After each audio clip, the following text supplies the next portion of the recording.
После победы над Сталесклепом Звездный экспресс отправляется в Двумернию, на родину Химико, в мир вечной радости и оживших картин. Но путешествие обернулось мрачной и запутанной детективной историей. Кто такая Эванесса и почему она ломает четвертую стену, обращаясь напрямую к игроку? Почему отец Химико утверждает, что его дочь мертва уже 15 лет? И как идеальная утопия превратилась в сцену для кровавой бойни? В этом ролике мы разберем все, от истинной природы игр Фонтаны до скрытых мотивов Искорки и генерала Яо Гуан. События начинаются с выбора нового курса. Эпопея на Амфареусе завершена, и экипажу нужно решить, куда двигаться дальше. Но долго размышлять им не дают. На пороге экспресса появилась яшма из 10 каменных сердец. Она приносит грандиозное предложение от корпорации. Безымянным предлагают возглавить союз антиразрушения и посетить Звездоград, главный курорт КММ и центр межзвездных развлечений. Экипаж чувствует подвох. Корпорация хочет использовать репутацию экспресса как прикрытие. Под эгидой союза они планируют объединить все силы Вселенной и подчинить их своим планам, дергая за ниточки. Воскресенье добавляет важную деталь. Яшма говорит от имени своего отдела, а значит, это еще и попытка Алмаза укрепить власть во внутренней борьбе фракции КММ. Химико и команда вежливо отказывают. Их цель – прокладывать серебряные рельсы, а не участвовать в политических играх. Освоение должно оставаться независимым. Яшма не сдается и заходит с другой стороны. Она предлагает альтернативу – посетить Двумернию, планету радости, что тоже принадлежит корпорации.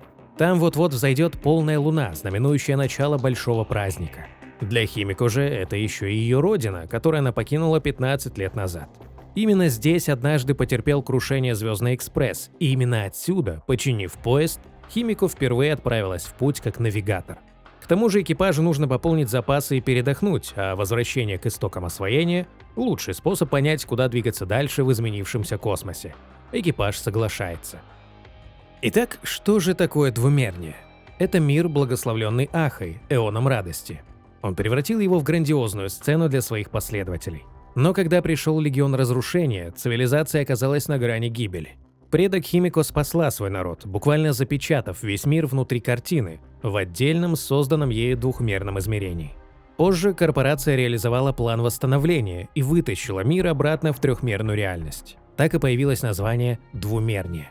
В древности же эта планета называлась Бензай Тенгоку. Теперь это сюрреалистичный курорт, где люди живут бок о бок с фантазмами, ожившими рисунками. Перед отправлением происходит еще одно событие. Черный лебедь покидает команду. Сад воспоминаний созывает всех хранителей памяти. Она переживает из-за своего предательства сада на Амфареусе, но надеется, что крематор, очевидно речь о Георгине, поможет ей уладить вопрос.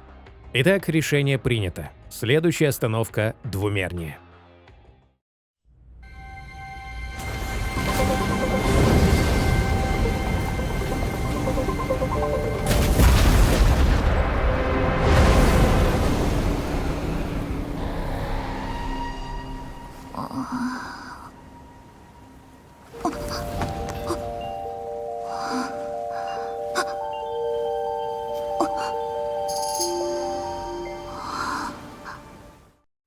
Гиперпрыжок прерывается неожиданной сценой. Экспресс взрывается. Появляется загадочная девушка, Эванесса. Сразу стоит сказать, это настоящая темная лошадка сюжета. Взрыв, который мы только что видели, это ее сон о будущем. Сама Эванесса называет его нелепым и утверждает, что он даже абсурднее, чем обещание некого типа. Но самое интересное происходит дальше. Эванесса, кажется, ломает четвертую стену, обращаясь напрямую к наблюдателю. К игроку, словно осознавая, что находится внутри игры. Ее речь полна намеков на то, что Экспресс снова выбрал не тот маршрут и говорит о неизбежном ужасном воссоединении давно разделенных причины и следствия. Подробнее об Эванессе и ее роли мы поговорим в финале ролика, когда соберем весь необходимый контекст из сюжета и разберем теории. さて、見るべきはあっちじゃ。見よ、あやつらの舞台よ。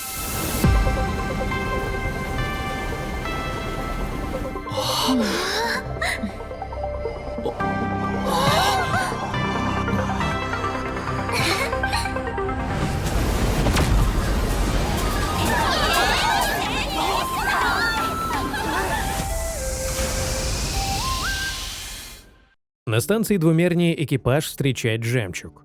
Она одна из 10 каменных сердец и исполнительный директор планеты. Жемчуг ведет себя вежливо, но за любезностью скрывается расчет. В действительности, КММ с самого начала рассчитывала, что Экспресс откажется лететь в Звездоград. Их целью была именно двумерняя, а экипаж угодил прямо в расставленные сети. Химико не намерена играть по чужим правилам. Чтобы понять истинные цели КММ, команда разделяется. Сама Химико вместе с Вельтом отправляется на встречу с Жемчуг. Нужно выяснить, насколько глубоко корпорация запустила когти в этот мир и чего они действительно хотят. Даньхэн и Воскресенье берут на себя другую задачу. На планете находится представительница Альянса Сяньчжоу. Им предстоит узнать, кто она и какую роль Сяньчжоу планирует сыграть в грядущих событиях. А первопроходцу и Март достается, казалось бы, самое простое задание – хорошенько отдохнуть и исследовать город. Но Химико оставляет им скрытое поручение – разузнать все об играх Фонтаны. Это божественная церемония, победитель которой может стать эоном радости ровно на 1 минуту. Перед тем, как покинуть поезд, Март вспоминает интересный паттерн прошлых путешествий. Первый встречный на новой планете всегда с подвохом. Вспомните Сампу на Белобоге или Тиньюнь на Лофу. И действительно, первым, кого встречают герои, становится Искорка. Она представляется официальным гидом, которого прислала Жемчуг. Если теория Март верна, то появление недотёпы намекает на ее особый скрытый статус. Искорка тут же берет инициативу в свои руки. Она объясняет природу местных жителей, фантазмов. Это не просто монстры, а результат уникального искусства – фантазмоделия. Художники рисуют существ, а сила желания и вера людей в то, чего не существует в реальности, оживляют их. Сама Искорка называет эту силу прямым благословением бога смеха. Но экскурсия быстро выходит из-под контроля. Жители Двумернии узнают героев Экспресса. Оказывается, корпорация провела мощную рекламную кампанию, и теперь первопроходец и экипаж – местные суперзвезды. Толпа фанатов окружает героев, требуя автографы и внимания. Чтобы спастись от безумной популярности, Искорка предлагает радикальный метод. Она ведет их к служебному проходу, порталу двухмерного прыжка. Этот путь ведет в рисованный мир, иное измерение Двумернии. Герои буквально прыгают в картину, оставляя трехмерную реальность позади. Им удается оторваться от преследования и выбраться обратно в нормальный мир, но само появление там выглядит весьма эффектно.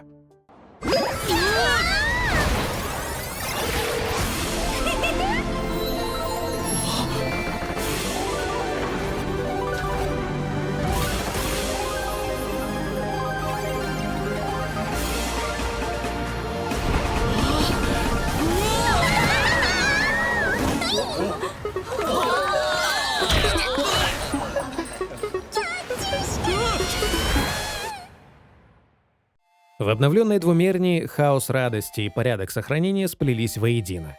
Фантазмы здесь живут бок о бок с людьми и обладают равными правами.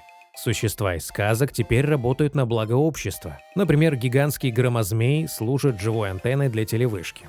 Герои узнают также и об эфемерах. Это маленькие существа, которые рождаются прямо из мимолетных желаний горожан, но не являются полноценными нарисованными фантазмами. Главная тема всех разговоров – Фонтана, местная луна.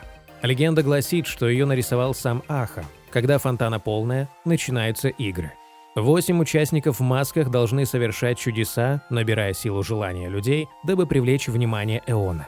Победитель получит аудиенцию с Ахой и исполнение желания, разделив божественную силу Эона ровно на 1 минуту. Маски же – это входной билет на игры. Когда-то 8 скорбящих актеров пытались заслужить аудиенцию у Ахи, рассказывая Луне свои невероятные истории. Теперь их маски – главный трофей для любого, кто хочет стать просителем, участником божественной церемонии. Однако разговор об участниках портит настроение Искорки. У нее возникли проблемы, связанные с одной претенденткой на участие в играх. За героями все это время следил назойливый папарацци. Это шерстяка из желтой прессы, которая охотится за сенсациями. После короткой погони его ловят, но инцидент подтверждает опасения. Звездный экспресс здесь – главная мишень. Все хотят использовать героев для хайпа на грядущих играх.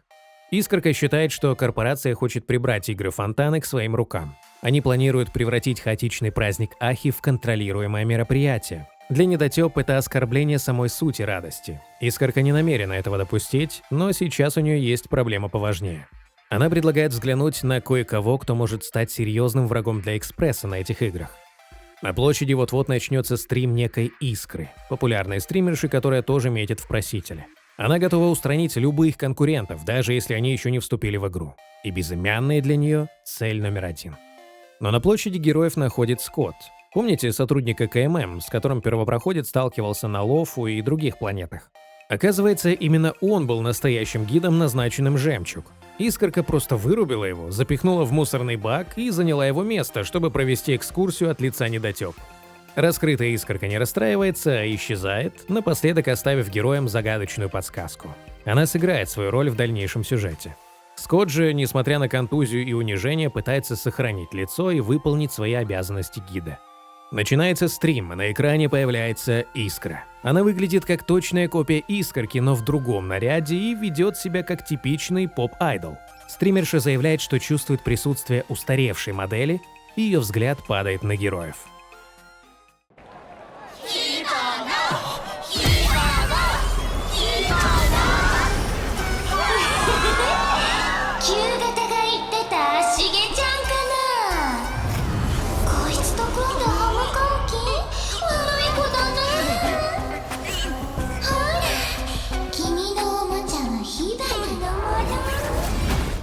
Первопроходцу удается вырваться из цифровой ловушки и сбежать из экрана. Но ситуация становится опасной. Фанаты Искры буквально одержимы, называют себя игрушками и готовы растерзать любого по приказу кумира. Искра умело манипулирует толпой. Она объявляет первопроходца и Март врагами, натравливая на них обезумевших зрителей. Градус напряжения растет, но вовремя вмешивается Кутиба, патрульная из департамента по защите сверхъестественного. Она жестко пресекает порядки и пытается арестовать стримершу. Искра заявляет, что у нее неприкосновенность просителя. Однако Кутиба непреклонна, ведь без маски-то обычная бунтовщица. Задержать Искру не удается. Высмеяв патрульную, самозванка сбегает. Кутиба официально представляется. Ее работа – контролировать фантазмов и следить за порядком в этом сюрреалистичном мире. О происшествии на площади ей сообщил Скотт, который понял, что ситуация выходит из-под контроля. И так как настоящий гид сбежал драться с фанатами Искры, а Химико занята переговорами, Кутиба предлагает героям временное убежище. Она отводит их в безопасное место, чтобы перекусить и дождаться новостей от остальных членов экипажа.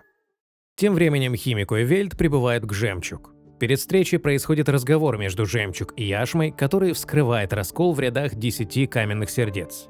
Пока другие, вроде Обсидиан, требуют жестокого контроля и объединения усилий, Жемчуг настаивает на независимости и нейтралитете, предпочитая управлять хаосом через точный расчет, а не подавление. На встрече с Жемчуг Химико прямо заявляет: Экспресс не вступит в союз, освоение должно оставаться независимым. Но она предлагает альтернативу – стать парусом Альянса.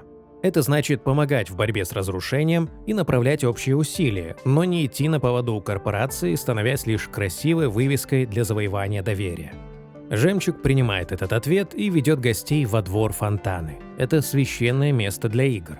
Она знает о происхождении Химико из рода Графии и видит в грядущей церемонии отражение космического расклада сил. Жемчуг предлагает проверить это на практике. Пусть результаты игр покажут, кем на самом деле станет Экспресс. Независимым парусом, способным выдержать шторм, или флагом, который поднимет корпорация. План Жемчуг амбициозен. Она уже собрала 3 маски и хочет взять игры Ахи под полный контроль. Химико предупреждает, с Эоном радости шутки плохи, и попытка обуздать хаос может плохо кончиться. Но спор прерывает новость о бунте недотёп. Искра устроила беспорядки в городе. Встреча окончена. На прощание Жемчуг делает неожиданный жест. Она дарит Вельту уникальную модель меха, зная о его любви к роботам. После случившегося на площади первопроходец заявляет о желании участвовать в играх. Химико принимает решение. Она отправляет первопроходца и Март в Академию Графии, ее альма-матер. Задача – найти семейную реликвию – маску радости рода Графия, чтобы не дать Искре завладеть ею первой. Она хранится у Долли, старой учительницы и подруги Химико. Вельт тоже выдвигается в Академию, чтобы перехватить инициативу, а Химико остается, чтобы закончить разговор с Жемчуг. Но в Академии творится что-то странное. Скотт, который пришел сюда, ведет себя как прилежный ученик, а Вельт, прибывший на помощь, внезапно становится учителем истории. Виной всему Искра. Она захватила школу с помощью когнитивной коррекции. Теперь Искра здесь ректор, а все остальные играют роли в ее школьной дораме. Студенты и учителя одержимо ищут ту самую вещь, ту самую маску Графии. Март тоже попадает под влияние. Она убеждает первопроходца, что они учатся здесь уже 2 года, и показывает групповое фото. На нем необъяснимым образом присутствует Эванесса. Под действием наваждения первопроходец постепенно начинает забывать свою истинную цель – найти учительницу Долли и забрать маску. Для фанатов Ханкай Импакта в сюжете Академии спрятано настоящее сокровище. Оказавшись в Академии, Вельт вспоминает школу Святой Фрейи, где он когда-то преподавал историю. А у статуи юной Химико Графии происходит трогательный момент. Глядя на нее, Вельт видит черты своей бывшей ученицы из другого мира. Он понимает, что это разные люди, но ностальгия берет свое. Во сне он даже бормочет имя приемного сына, Джойса. Старина Янг безумно скучает по дому и родному миру. Искра уводит учителя Вельта, рассчитывая выведать секреты о прошлом Химико. Первопроходец почти полностью теряет себя в иллюзии, слишком глубоко вжившись в роль студента. Но все меняет случайность. Во время нелепой стычки со Скоттом у того выпадает карта с его реальным фото в форме КММ. Эта деталь разрушает наваждение. Память возвращается. Они здесь не учиться, а искать маску. Март использует силу памяти, чтобы найти фрагменты воспоминаний об учительнице Долли.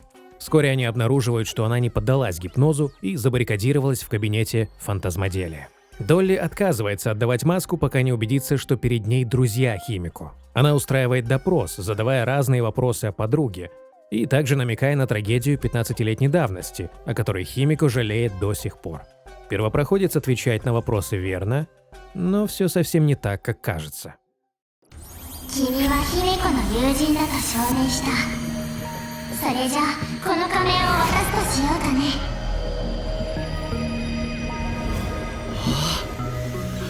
待った、本物はこっち。あんたは誰？ありがとね、ペトロワ先生。仮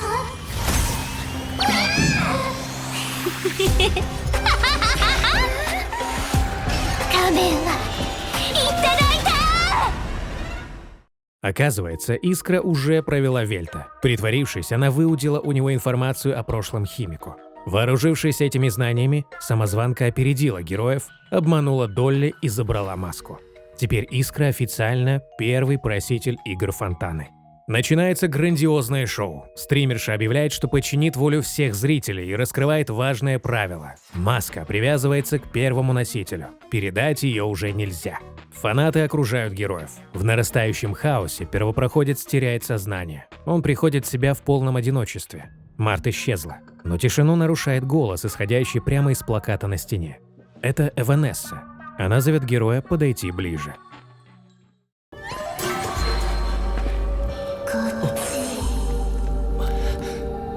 もっと近くじゃ。恐れずとも取って食ったりは。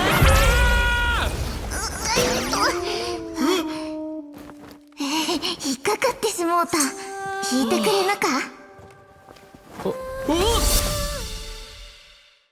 Эванесса ведет себя странно. Она называет первопроходца главным героем, словно зная его истинную суть, но тут же отшучивается, ссылаясь на популярный комикс «Пушистый скиталец».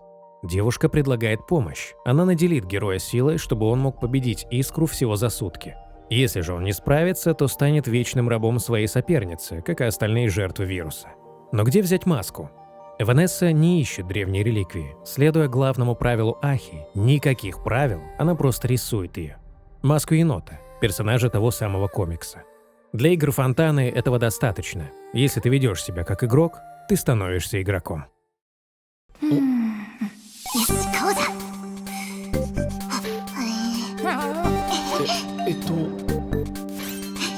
ほれ。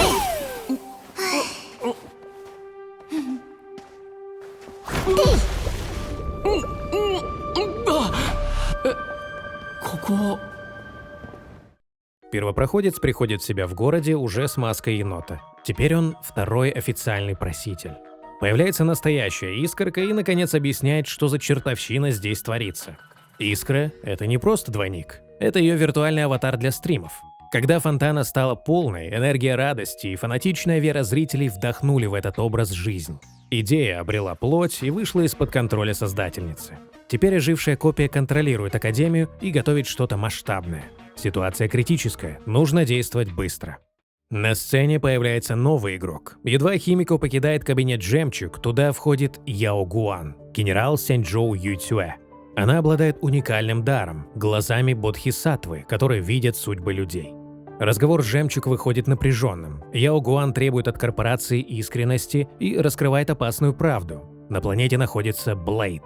Охотник за стелларонами нанял совместную банду «Общее желание» в качестве убийцы. Генерал видит в этом предвестие катастрофы. Она хочет нейтрализовать Блейда любой ценой и требует от «Жемчуг» полной свободы действий в обмен на сотрудничество с Сяньчжоу.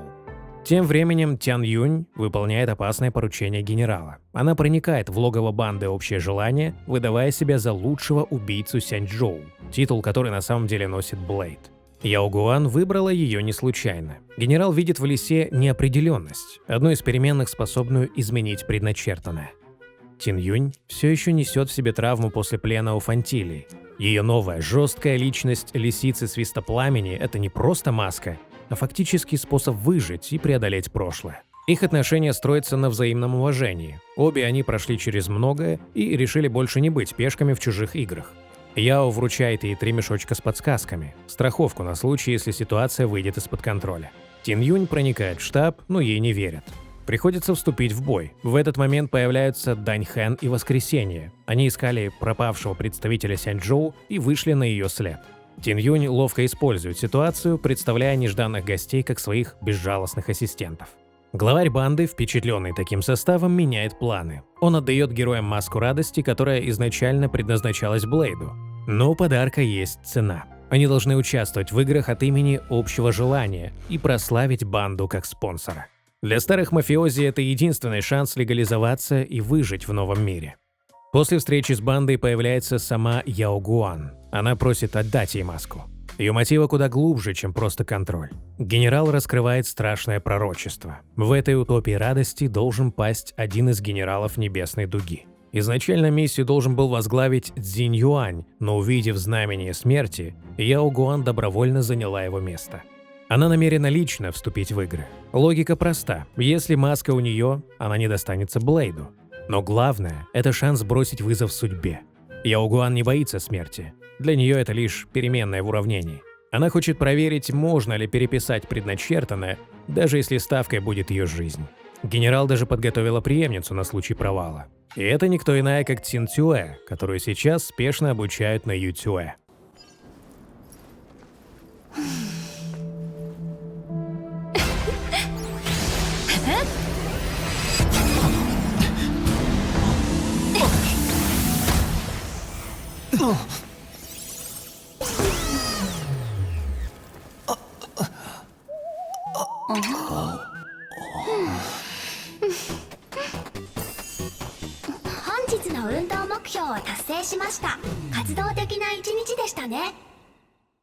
Но в последний момент Яо меняет решение. Она замечает, как Воскресенье смотрит на маску с нескрываемым, почти жадным интересом, и генерал отдает артефакт ему. Теперь Воскресенье – проситель.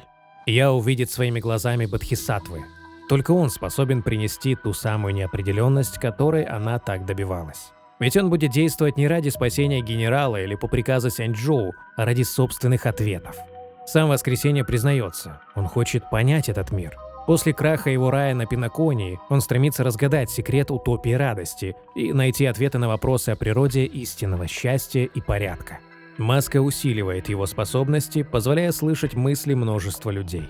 Но это палка о двух концах. Поток чужих сознаний буквально давит на него, превращая дар в невыносимое испытание. Тем временем Серебряный Волк ищет сыщика Эшвейла. Ей нужно найти украденную маску, которая должна была достаться охотникам. Поиски приводят ее в редакцию журнала, где она встречает говорящую обезьяну по имени Рассказчик. Этот необычный помощник работает на детектива и буквально комментирует все происходящее, создавая атмосферу нуарного детектива. Эшвейл платит ему за это бананами и кредитами. Сам сыщик живет прямо здесь, на верхнем этаже. Волк поднимается к нему, чтобы сделать заказ. Шиназу-сама, оките кудасай.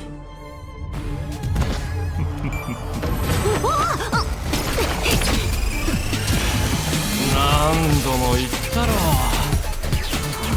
出前のたびにこの僕を起こすんじゃないって。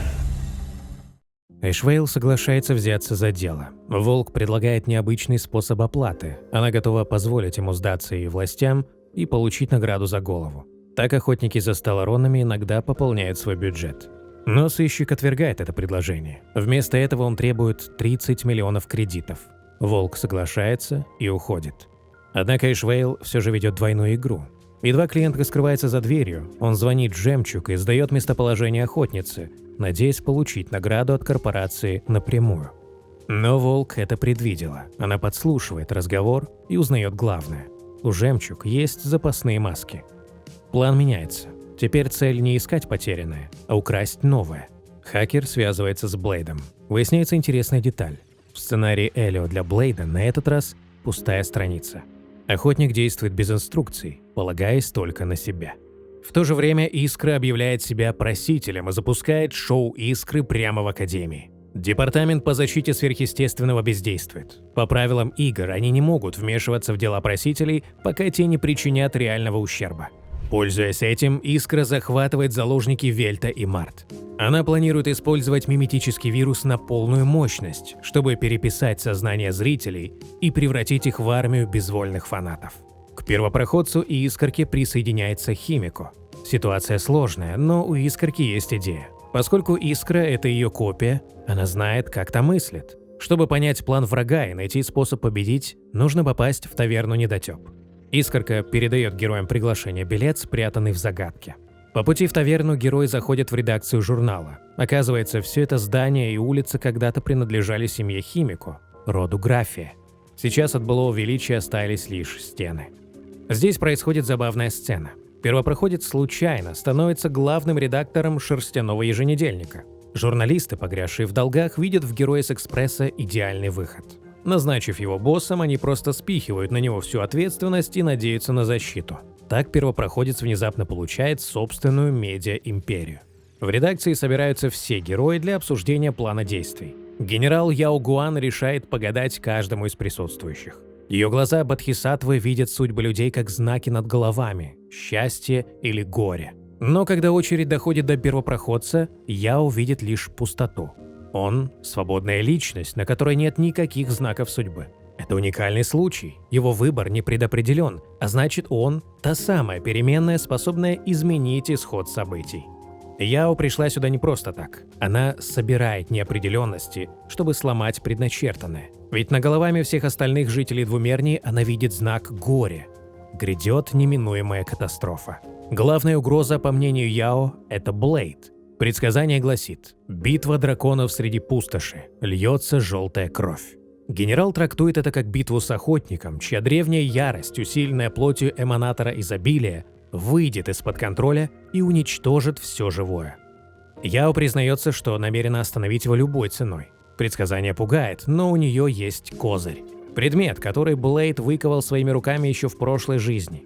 Она верит, что эта вещь хранит частицу его старого «я» и способна на миг вернуть ему рассудок, если безумие Мары возьмет верх.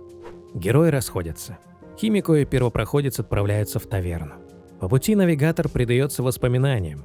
15 лет назад она была совсем другой. Безрассудной, дрочливой девчонкой, которая вечно влипала в неприятности и решала проблемы кулаками. Чтобы найти вход, нужно разгадать ключ послания. Первопроходец вспоминает загадку Искорки.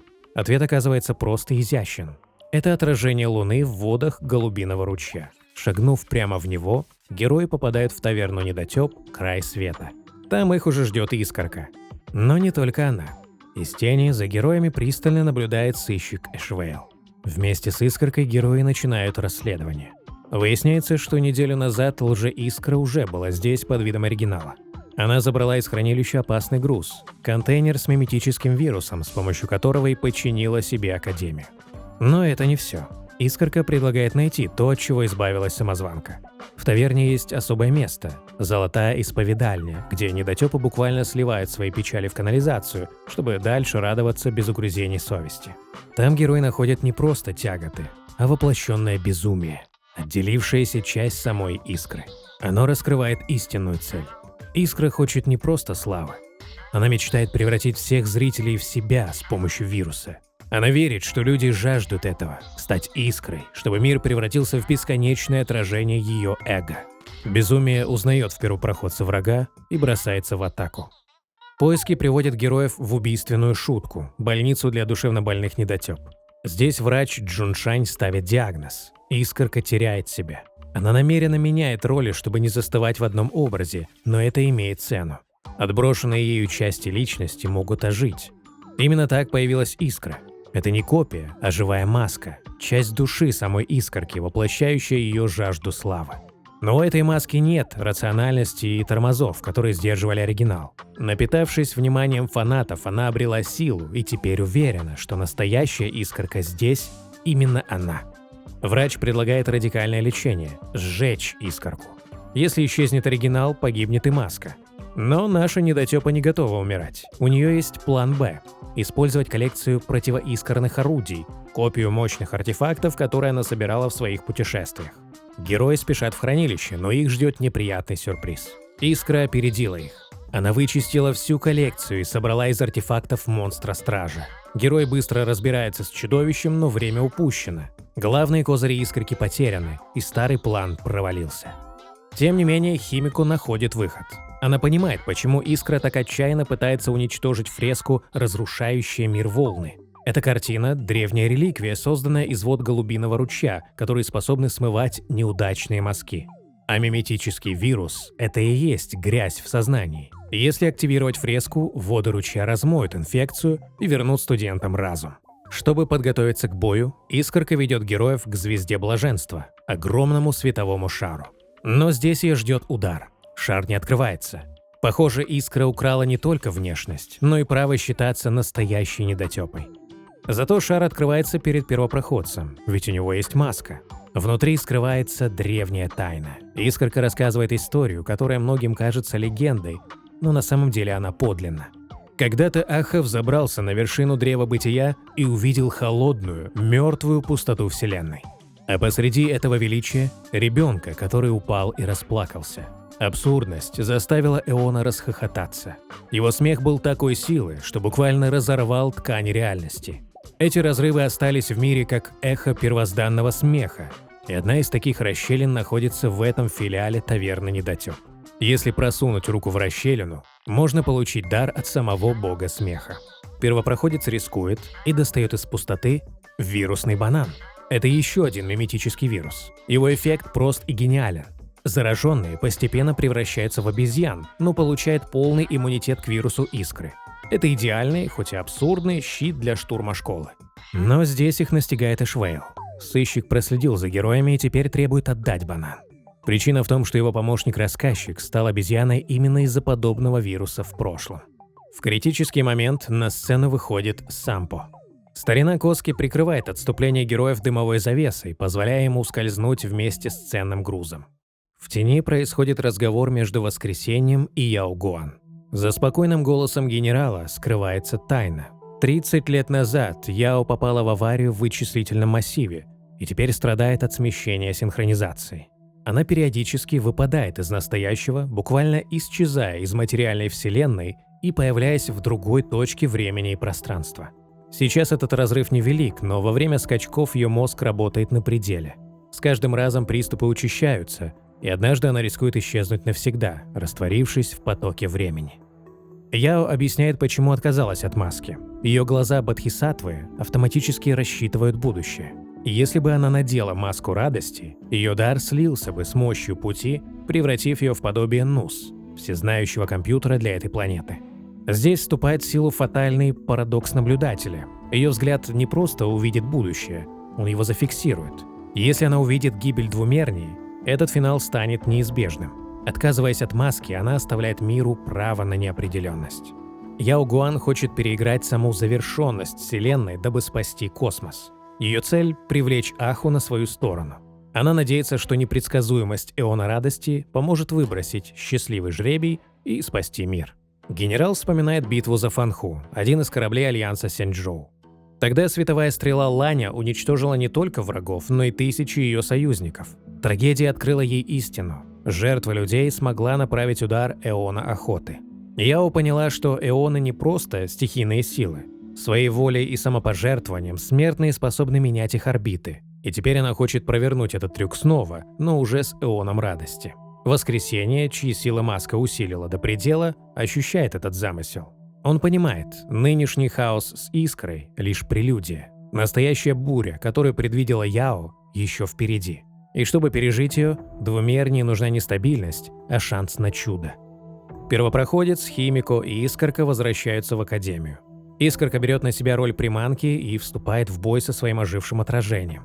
Искра раскрывает карты. Ее шоу – это не просто развлечение, это способ дать заурядным людям то, чего они жаждут больше всего – внимание.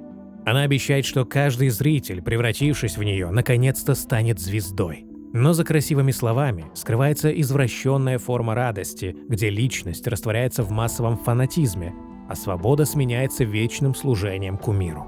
Механика игр такова, что, дабы победить, каждый проситель должен выполнить 3 действия – бросить клич, совершить чудо и придать его огласке.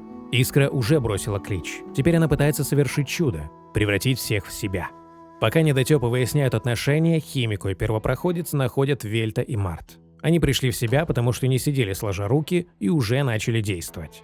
Но есть проблема. Чтобы активировать размытие, нужно собрать картину фантазм. Искра разделила ее на 3 части – шлюпку, лунный свет и волны. Вельт успел добыть шлюпку, но остальные фрагменты все еще спрятаны в недрах школы, а времени остается катастрофически мало. В поисках фрагментов первопроходец и Химико находят часть картины – волны.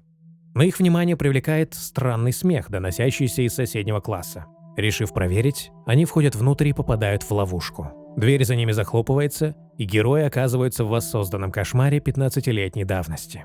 Химико узнают призраки бывших одноклассников, радостно называя ее «старостой». Но навигатор объясняет, это не люди, а проекции ее угрызений совести. Фантомы, созданные кем-то, кто знает ее прошлое, чтобы ударить по самому больному.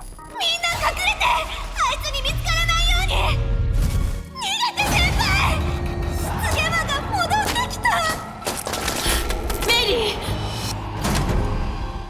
15 лет назад маньяк по прозвищу Вестник Смерти устроил здесь резню во время игр Фонтаны.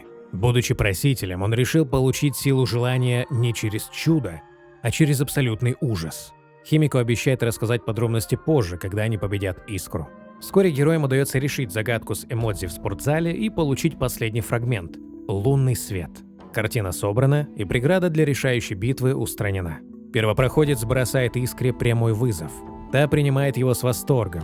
Для ее рейтинга нет ничего лучше, чем битва с космическим героем в прямом эфире. Химико же обещает показать всему миру, что такое настоящая радость в стиле освоения.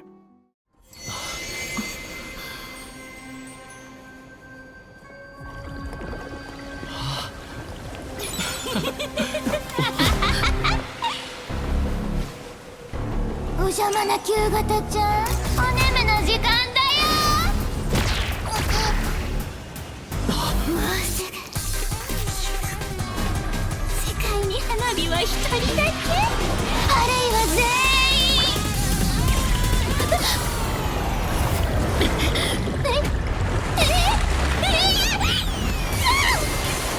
変身中なのにやめな。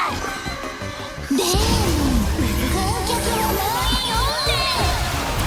それ現月遊戯聖越者の第一戦開幕。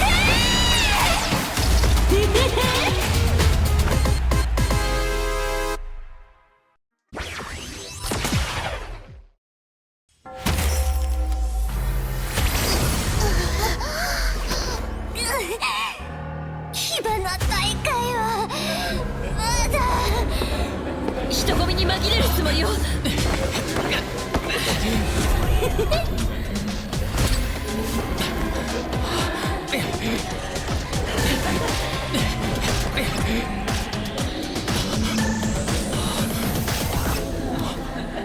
落ち着いて。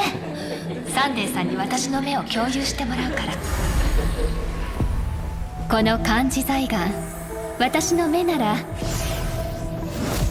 吉か凶か一目瞭然。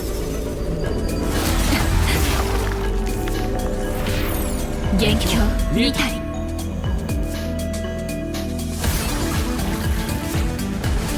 見つけた。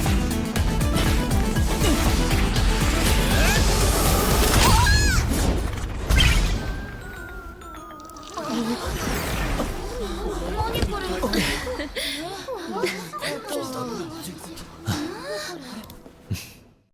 Сразу после битвы между первопроходцем и Яо Гуан устанавливается ментальная связь, следствие настройки воскресения. Благодаря своей природе наблюдателя герой видит то, что скрыто от всех – знак судьбы над головой генерала. Яо Гуан понимает, что ее финал раскрыт и просит о молчании. Для нее знание собственной участи – это конец игры и свободы воли. Генерал предлагает сделку, которую называет «прологом комедии». Она сохранит в тайне прошлое первопроходца. Тот факт, что он был охотником за сталронами, в обмен на его молчание о ее будущем. Битва окончена. Первопроходец побеждает, и сила желания перетекает к нему. Но судьбу поверженной искры он доверяет решить искорке. В финале раскрывается истинная суть их связи. Искра была не врагом, а творением самой искорки. Оригинал создал эту маску, наделил ее силой и воспоминаниями, внушил идею бунта, а затем стер себе память, чтобы все выглядело по-настоящему. Все это время искорка была настоящей, а искра – лишь маской, которую позволили сыграть главную роль. Две искорки встают рядом и кланяются зрителям. Это был грандиозный спектакль одного актера под названием «Шоу Искры». Под выстрел игрушечного ружья они исчезают, оставив всем лишь радостное послевкусие от гениального розыгрыша. Вскоре Химико ведет первопроходца в пустую мрачную аудиторию. Место, где 15 лет назад время остановилось. Здесь она раскрывает свою тайну. В юности Химико тоже была просителем на играх фонтаны. Она верила в чудо, но ее соперник, Вестник Смерти, выбрал иной путь. Он устроил резню в школе, убив 22 ученика, оставшихся после занятий, а затем отправился в город, где вырезал еще 150 человек. Вестник доказал, что страх – это тоже топливо для силы желания. Устроив бойню, он напитал свою маску ужасом. Химико признается, что сражалась с ним, балансируя на грани жизни и смерти. И, видимо, именно об этом говорила учительница Долли, упоминая ее главное желание. Будучи старостой и просителем, она, вероятно, пыталась спасти свой класс, но не смогла предотвратить неизбежное. В хаосе тех дней погибли и другие просители, пытавшиеся дать отпор маньяку. Личность безумца неизвестна, как и то, каким образом его остановили. История умалчивает даже о том, кто победил в тех кровавых играх и заслужил аудиенцию у Ахи. В этот момент из тени выходит Рюсуке, действующий ректор Академии. Он рассказывает, что тоже потерял в той трагедии самое дорогое – свою дочь по имени Химико. По словам старика, он лично видел ее могилу. Но наша Химико не спешит бросаться в объятия отца. Она видит в нем лишь идеальную подделку. Навигатор напоминает, настоящий Рюсуке был вечным странником. В тот роковой день, когда она сражалась за жизнь, его не было рядом. Он блуждал в глубинах космоса. Перед первопроходцем парадокс. Либо Химико – призрак, либо этот старик – самозванец. Кто-то из них лжет, или же сама реальность двумерней играет с ним злую шутку. Тем временем утопия радости содрогается от новой вспышки насилия. В офисе банды «Общее желание» произошла бойня. Вся группировка мертва. Все они были убиты одновременно. Но самая шокирующая новость – среди трупов обнаружено тело Линдона Скотта, агента КММ. Котиба и Эшвейл берутся за расследование. Улики пугают, кто-то имитирует почерк легендарного маньяка. Или же сам Вестник Смерти вернулся из небытия. Кровавый садрук на стенах не оставляет сомнений. Котиба настаивается, что подозреваемый был казнен 5 лет назад, но Эшвейл сомневается. Он не верит в официальную версию и подозревает, что смерть маньяка была инсценировкой. Но зачем ему возвращаться? Ведь древнее правило гласит, проситель не может участвовать в играх дважды. Желая почтить память погибших, Эшвейл идет на сделку с Жемчуг.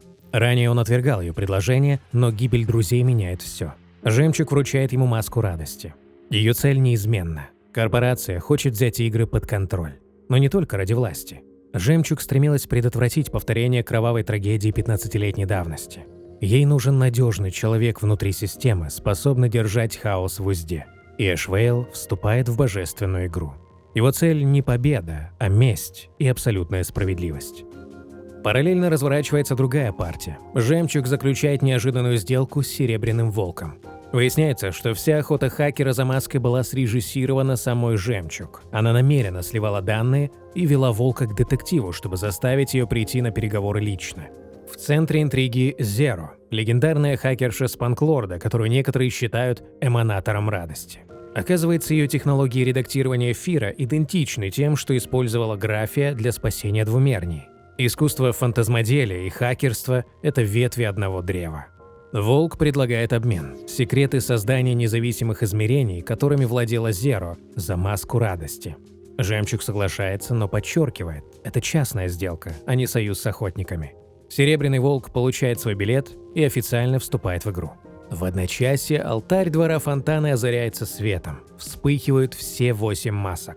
Божественная игра началась. Загадочная Эванесса наблюдает за этим с нескрываемым удивлением. Она признает, победив искру, первопроходец сумел вычеркнуть злой рок из своей судьбы. Но вопросы остаются. Кто скрывается под остальными масками? Кем они станут для героя? Союзниками или врагами? И главное, кто из них приведет двумернюю к тому самому ужасному будущему, которое Эванесса видела во сне? Ответы впереди, а пока во двор спускается Черный Ворон. Воскресенье тоже здесь.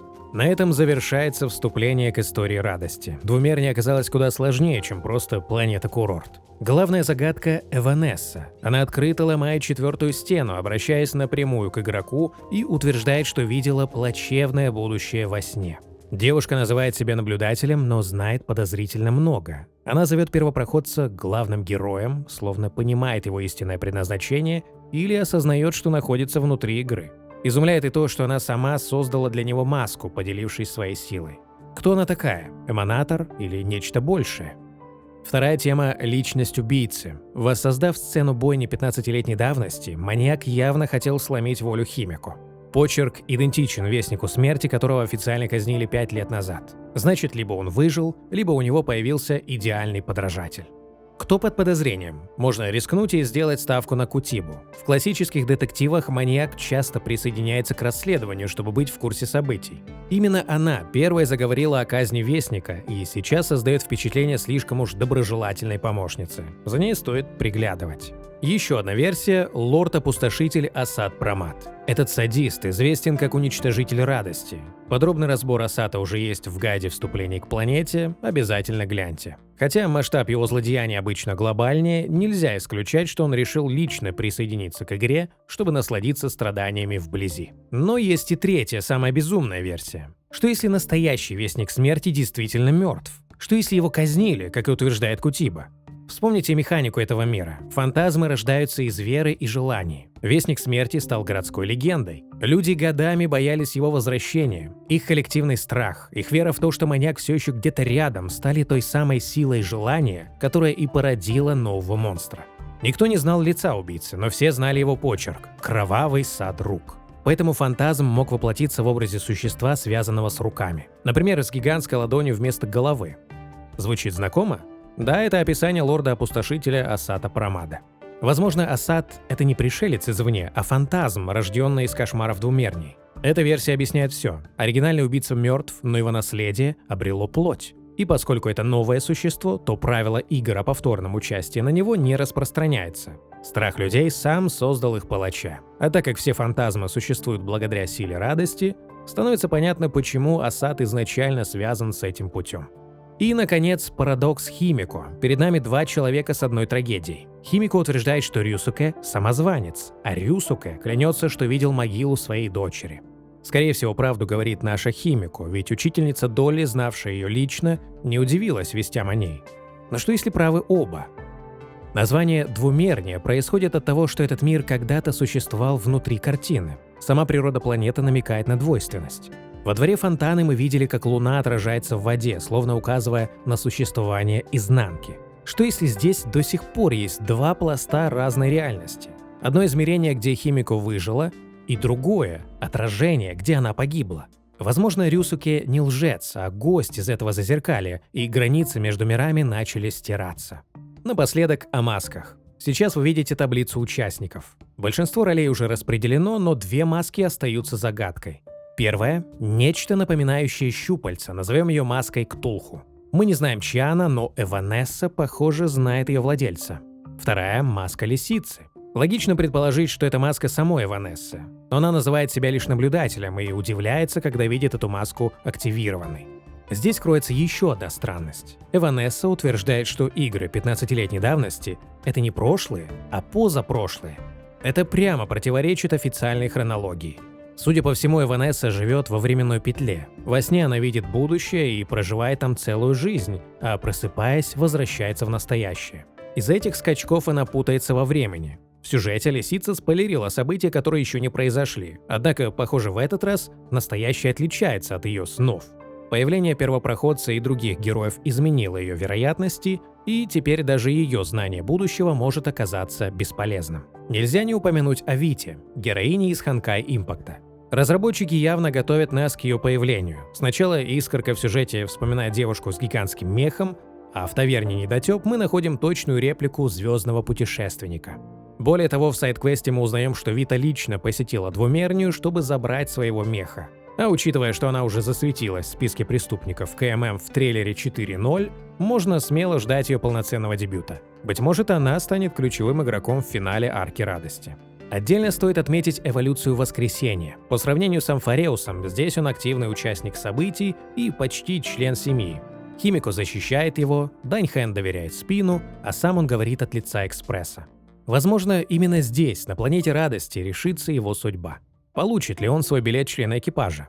Теперь, когда он проситель в маске и активно собирает информацию об охотниках за стелларонами, его роль в финале будет решающей. Впереди нас ждет вмешательство охотников, отчаянные попытки КММ удержать контроль над играми и, конечно же, решающий ответ самого Ахи. Нам еще только предстоит выяснить, кто скрывается под маской Вестника Смерти и кто запустил эту кровавую цепь событий. Обязательно подпишитесь на канал, чтобы не пропустить новые видео, и не забудьте посмотреть другие ролики по подсказкам на экране. Поддержать же выход новых выпусков можно донатом или подпиской на Бусти. Спасибо за просмотр.